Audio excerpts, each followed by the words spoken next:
There's a few lessons that are just undeniable about my grandparents' lives. They started, there is no reason for anyone to believe that some kid from Plains, Georgia could ever become president of the United States, but he did.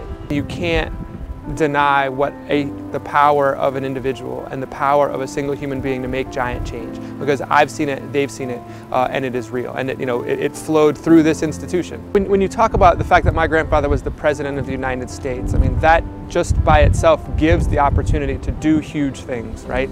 The Camp David Accords, the almost doubling of the National Park Service. I mean, the amount of protected land in one day, he stroked a pen and there were millions more acres of wilderness preserved forever. I mean, those kinds of lasting impacts. He transformed the federal judiciary from a gender standpoint by nominating and appointing more females to that judiciary than had ever been in all of the presidents prior to him combined. My grandmother played a huge role in those, and they are a part of that partnership. But in addition to the accomplishments as president, which are sort of long-standing, what they've done at the Carter Center, my grandmother's advocacy for mental health, as my grandfather always says, if the Carter Center had done nothing else but support her mental health programs, it would be a success.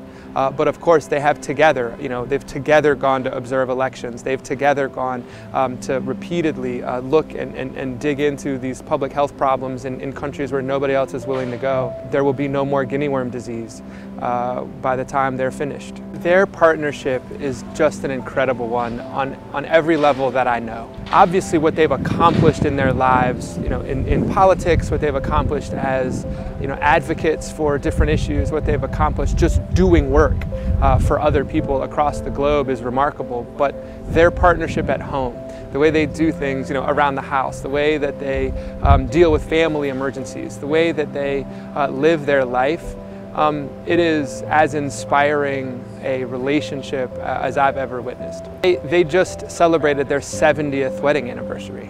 And there are other people who've been president, and there's other people who have written as many books as my grandmother has, and there's people who've had various types of success.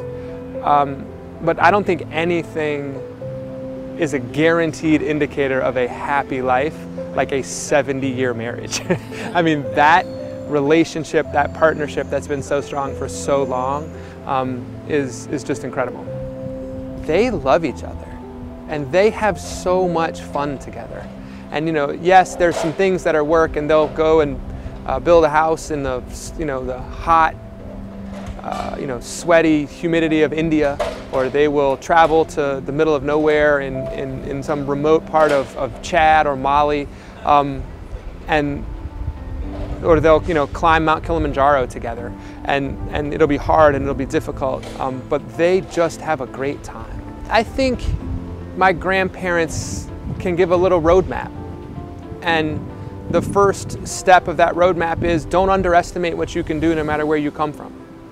And the second is, once you've decided that you care about something, stick with it. And they have achieved things in their lives that they would have never thought possible. And I think that example is real.